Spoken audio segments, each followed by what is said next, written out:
好多學生同埋家長都會反映自己或者仔女中文差，但往往都唔知道邊一個部分需要提升。通過試堂，學師嘅導師會總結出學生嘅整體水平同強弱項，制定合適嘅學習方向。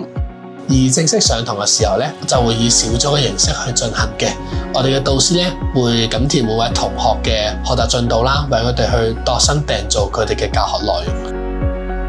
以唔少同學都覺得好頭痛嘅12篇範文為例，我哋會為同學整理出每篇嘅必溫重點，並根據每年嘅考題趨勢，定期設計出相對應嘅練習同埋教材，確保同學可以獲得最新最有效嘅考試策略。我而家 Form 5啦，我報咗學師大約2年啦，然之後我之前由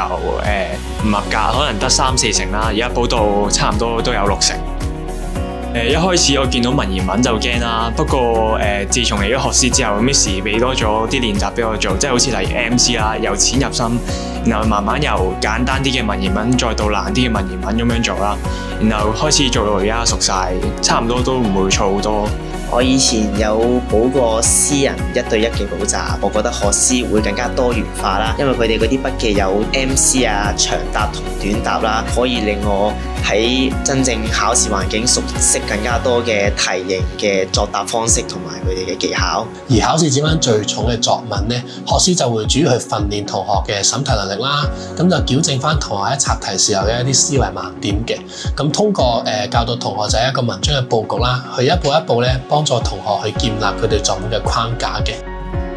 除此之外啦，我哋嘅導師亦都會親自去批改同學嘅作文嘅。咁根據佢哋作文嘅強弱項咧，去提出一啲針對性嘅意見，從根本上去改善同學嘅作文能力。